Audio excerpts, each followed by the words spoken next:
everyone! Familiar ba kayo sa optical art?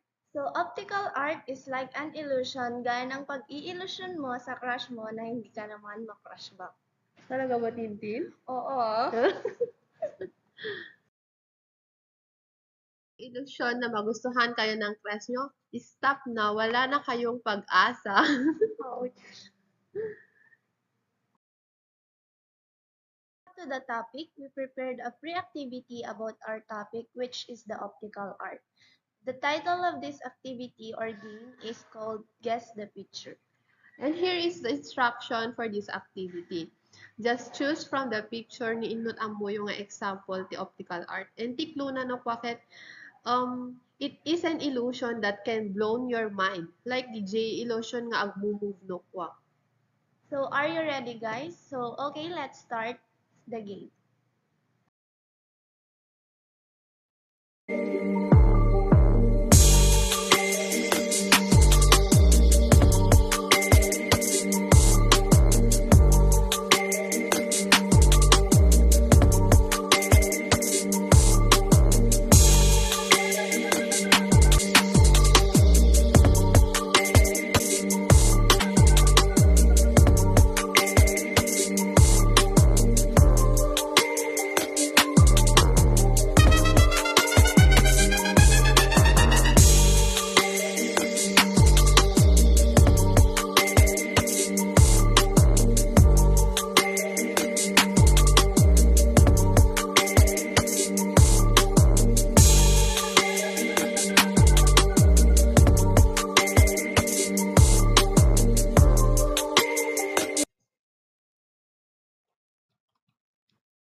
Op art is a short for optical art. It is also a form of abstract visual art that uses geometric forms to create optical illusions. Optical art also used to describe things that relate to how we see. It also used shapes, colors, and patterns in special ways to create images that look as if they are moving. For example, data picture nga ada ita screen no titigam nga nalain kat kas lang iyan ana neta mind tayo nga agmumove talaga o rehaan mat gayam. And also optical art is modern art and contemporary art. To the history of optical art. Back to ancient Greece, as usa rin daig optical illusions tapno ma-explore the dagiti complexities the human mind and human vision. Optical illusions later become popular in society as a form of entertainment and were used casually among friends, in books and magazines, and even in stage productions. In 1964, the term optical art was officially coined in relation to major developments in the optical art movement. Idi umun-una kanukat, adu iti hamang critics the optical art kasi di kano graphics na. Optical art also has its own movement and unique treatment of color and form that eventually combined to influence optical art. Artists and architects continued to explore optical effects and the human mind. Because of its mathematical placement of lines and shapes, op art also appeals to contemporary artists and viewers. The use of digital in art production expanded the possibilities of op art to create optical illusions that continue to mesmerize viewers around the world.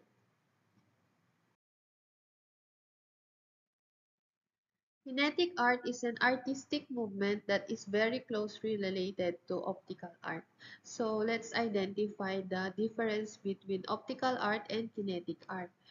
First, optical art is it creates the illusion of three-dimensional on a two-dimensional surface, while kinetic art also generally uses three-dimensional forms to create illusions.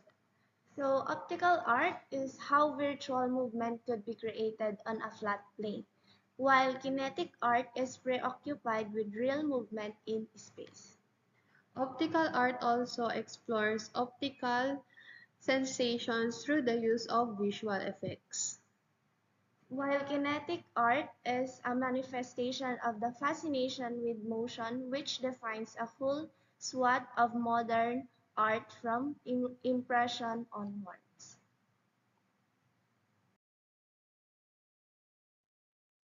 So let's proceed to the optical art techniques. Optical art techniques nakit the positive and negative spaces complement each other and are equally important to the creation of the optical and luminous phenomenon. Picture na makikita yung screen is known as the Dada and Surrealist artist. Tinaganda kat Marcel Duchamp and Salvador Dali. Inuse the age technique called trompe-l'oeil.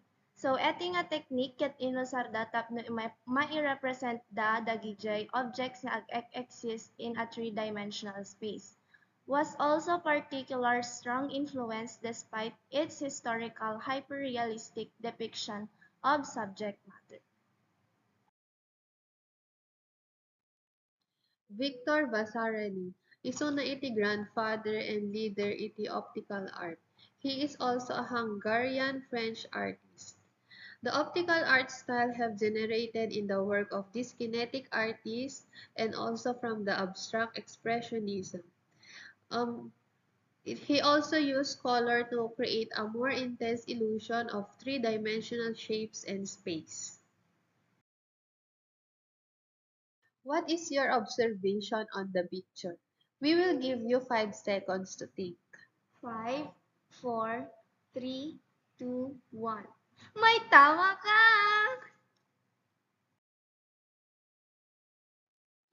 This is a twin zebra. This is one of the most important work of Victor Vasarely, can consider Isuna as the earliest optical art. This zebra had been made 30 years before nga na-conceive iti concept nga optical art. E last version na eto'y ket na-create iti 1965. So eto'y nga artwork generate kano isuna iti sense of intimacy, energy, and sexual play.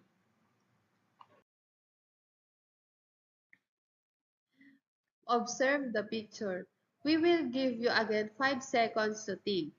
5, 4, 3, 2, 1. Dos ka na!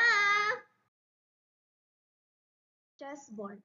This was done in 1935. Is a painting of an infinite chessboard with chess pieces scattered within the board. So, eting artwork ni Vasarely kat masarakan naka-display ijay the World Chess Hall of Fame in St. Louis. Pinanaganan ni Victor Vasarely aging nga exhibit iti calculated compositions. Kaya tyo ka nga pa nagbisita, guys, kat open the cam. Charot.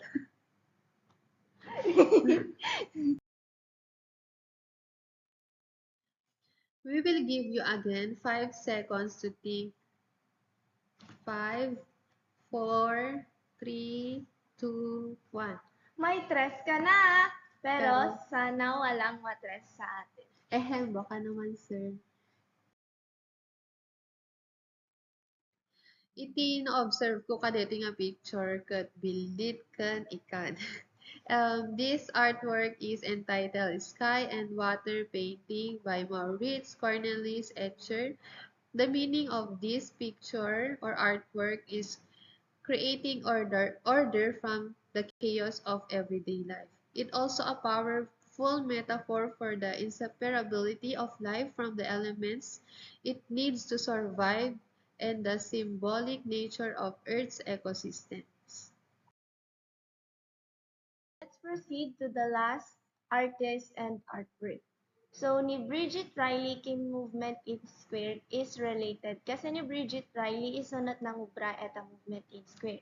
So, first, ni Bridget Riley was named a companion honor in 1998.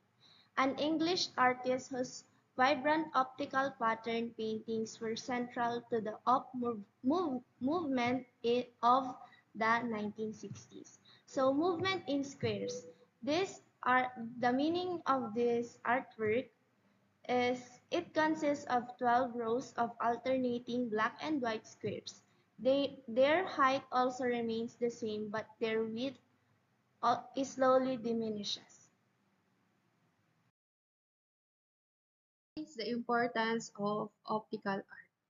Optical art helps us to make our brain sharper. In other words, iti optical art ket mangtulong kiniya tayo nga tapnon maawatan ti nga nalaing ti mesa nga art.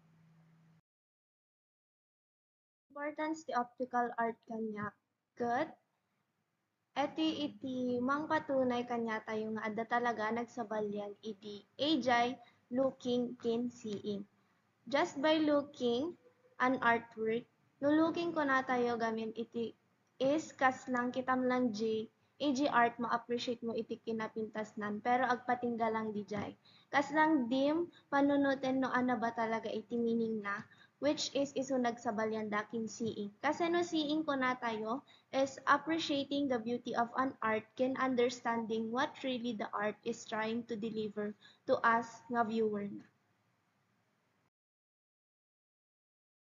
This is our references, so if you want to know more about optical art, you may visit these sites. Thank you for watching. We hope you learned something in our discussion. Have a good day. Bye-bye. Bye-bye.